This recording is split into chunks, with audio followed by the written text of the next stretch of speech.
GST ద్వారా వచ్చిన income ఎక్కడెక్కడ వెళ్ళిపోయింది? ఇన్ఫ్రాస్ట్రక్చర్ 144 వందే భారత్ ఎక్స్ప్రెస్ తీసుకొచ్చాం, ఎక్కడి నుంచి వచ్చింది డబ్బు? ఎయిర్పోర్ట్స్ డబుల్ అయ్యాయి, ఎక్కడి నుంచి వచ్చింది డబ్బు? 60% కంటే ఎక్కువ హైవేస్ కొత్తగా కట్టాం, ఎక్కడి నుంచి వచ్చింది డబ్బు? అదే రకంగా డిఫెన్స్ సెక్టర్ లో ఎక్స్పోర్ట్స్ ఇంక్రీజ్ అయింది 34 టైమ్స్. ఇవాళ మన డిఫెన్స్ ప్రొడక్ట్స్ బయట దేశానికి వెళ్తున్నాయి. దానికి కావాల్సిన ఇన్ఫ్రాస్ట్రక్చర్, డిఫెన్స్ కారిడార్, స్టార్టప్స్ కి అక్కడ ఇన్విటేషన్ ఇవ్వడం, వాళ్ళకి ప్రోత్సాహం ఇవ్వడం, టాలెంట్ ఫండ్ ప్రొవైడ్ చేయడం, స్టార్టప్స్ కి రిజిస్ట్రేషన్ టైం లెంత్ 10,000 crore ఇవ్వడం, అది ఎన్హాన్స్ అయ్యి ఇవాళ 20,000 crores వరకు పోవడం. ఎక్కడి నుంచి వచ్చింది డబ్బు? మనం చేసే జిఎస్టీ ట్యాక్స్ ద్వారానే వస్తుంది. అట్లాగే వెల్ఫేర్ స్కీమ్స్, చాలా మంది అంటారు నేను ట్యాక్స్ కడుతున్నా, అక్కడ ఫ్రీగా ఎవరికో ఏదో ఇస్తున్నారు. మన మధ్యలో ఉన్న బీద వాళ్ళకి మనం సపోర్ట్ చేయకుండా ఎలా ముందుకు వెళ్తాం?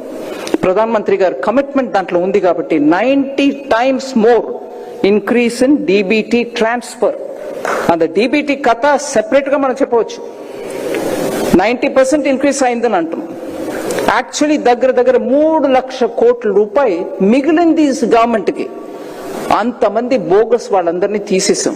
ఆధార్ బెనిఫిట్ కార్డు చూపించు, ఆధార్ బ్రిడ్జ్ ద్వారా ఆథెంటికేట్ పెట్టు. So tax payers money is going for I don't know what. మేము మిడిల్ క్లాస్ పే చేస్తున్నాం. నేను మిడిల్ క్లాస్ తాం బాబు, నేను ట్యాక్స్ ఇవ్వడం పే చేస్తాం, ముందు పే చేశాను. మన డబ్బుని సరిగా యూజ్ చేసే గవర్నమెంట్ మనకు కావాలి. ఆ డబ్బుని వేరెక్కడో ఖర్చు పెట్టడానికి గవర్నమెంట్ అక్కర్లే మనకి. అట్లాగే మనం ఆ డబ్బు సరిగా యూజ్ చేసే గవర్నమెంట్ ఉండాలి. కాబట్టి ఆ డిబిటీ ద్వారా ఎక్కడెక్కడో పుట్టిన పిల్లలకి పోతున్నాయి, చచ్చిపోయిన వాళ్ళకి పోతుంది. ఇవన్నిటిని కరెక్ట్ చేసి 3 లక్షల కోట్ల రూపాయలు దాంట్ నుంచి మినహాయించాం. We saved it back.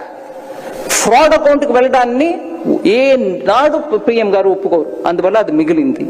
Garib Kalyan మీకు తెలుసు, 25 crore అవుట్ ఆఫ్ పావర్టీ. 25 కోట్ల జనాన్ని పావర్టీ నుంచి తీసి బయట తీసుకొచ్చాం. They are no longer poor, they are aspirational middle class, but maybe at the bottom Rang.